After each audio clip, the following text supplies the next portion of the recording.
We have Mrs. Pat Morris, president of the NAACP, but we're not going to be talking about the school. She's going to be talking about something else.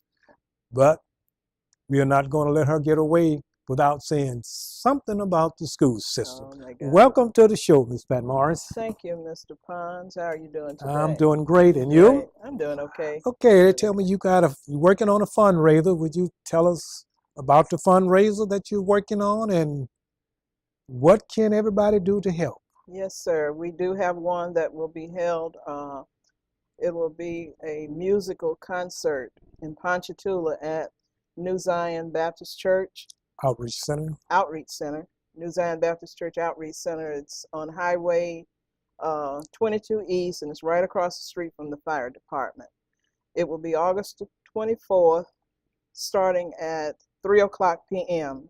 And our special guest will be the Angola Male Chorus, male choir. And I'm telling you, they are some powerful singers. So if you've never heard them before, we invite you to come out. This, of course, is a fundraiser, and tickets are $10 at the door.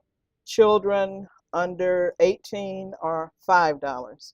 Under Yeah, okay. they're $5 for children under 18. And we'd like to invite you to come out and help us in this fundraiser, because you know the work that we're doing, and it does take money to do a lot of things. Bills have to be paid, phone bills, and sometimes things have to be done in court, and that has to be paid for as well. So we're doing this fundraiser as a precursor to our annual fundraiser, which we hadn't had in a couple of years because I was trying to get a break and I really needed one. But we also have a fundraiser every February, the fourth Saturday in February, here at the Black Heritage Center, and it's our big event. But we want to invite you to come out. The center holds 1,000 people, and we hope that 1,000 people would show up at $10, and that would give us enough to carry us through for a little while with what we're doing. For those people that are unable to come, can they give a donation or something like that? Sure, they can give a donation, but we'd love to see you there, because it's the choir. They are really something to hear. They're really somebody's singers, and of course there'll be other singers and soloists there, and we will have a speaker. We haven't narrowed down who the speaker will be, and I'll be going on FPR, Brother James Cox, talking about that and adding that in. But come out and help us out, and not only help us out, help yourself out. Enjoy an afternoon of good gospel singing. It was mentioned that we refer to her as the Miss Kitty. She writes these slave narratives. Miss Kizzy, yes. Yeah, and Ponchatoula writer. She's a prolific writer. She loved to write slave narratives, and she liked to act in them. And there's a possibility that she might be performing on that day. Yes, it will be. And you really have to see her. I love Miss Kizzy. I just love what she does. And there's a message in it to the young people. So you want to bring your children out in order to hear, and it will be relative to education and on the importance of education now versus education back in the day. And all of that will be shown in that skit that she does. Okay. As far as you know, I know you're just getting the publicity out on this, and there are going to be some flyers going out pretty soon. Yes. And to inform the people about this important event. Yes, there will be. We didn't want to put it out too early, because sometimes people, I knew about it, but I forgot about it. So we want to keep it to where it will be fresh in your mind. And if you're viewing this now, please mark your calendar for August 24th at 3 o'clock p.m. at New Zion Baptist Church's Outreach Center. And it's a beautiful facility. It's a large facility, and we'll be doing hot dogs and drinks and what have you to help with the fundraiser. So we do need your support, and we appreciate your support, whether you're there or whether you just want to make a donation to a worthy cause, and we appreciate it. Yes, that multi-purpose building it's a beautiful building, and it's been used quite a few times for many functions. Right, and that's a good thing. And that was a vision Pastor Gray shared with me some time ago. He tells the story when he was coming up. They didn't have a place, black kids didn't have a place to play basketball. and he wanted to make sure that kids today would, although there are a lot of places that are open, but his contribution back, and not to see kids go through what he and his siblings went through with not being able to play sports in some centers.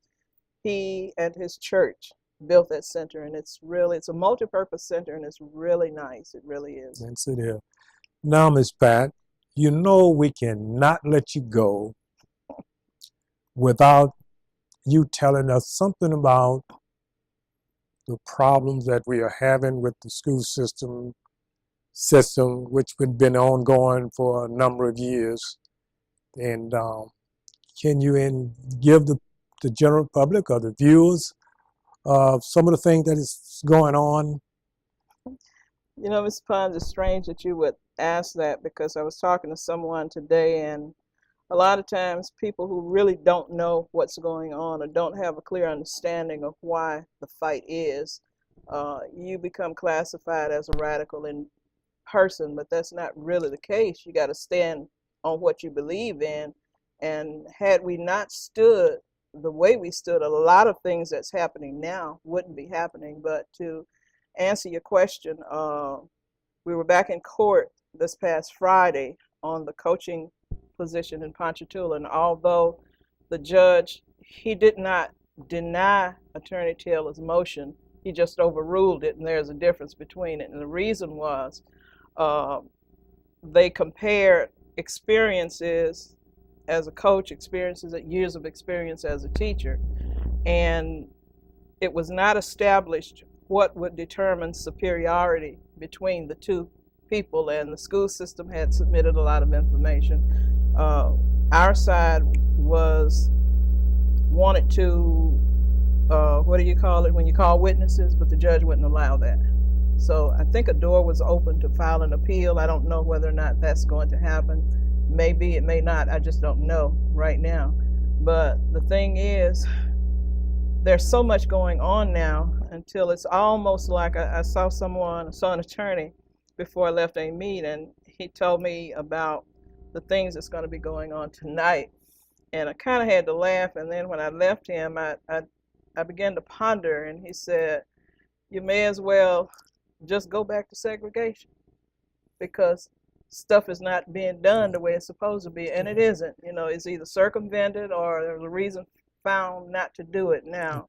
Maybe short time from now, very near future, maybe all this may be over with, and school system is settled, and the boys and girls can go back to learning, and the teachers can go back to teaching. Now, would you give us that phone number to the fundraiser? Anybody wanted to inquire about it?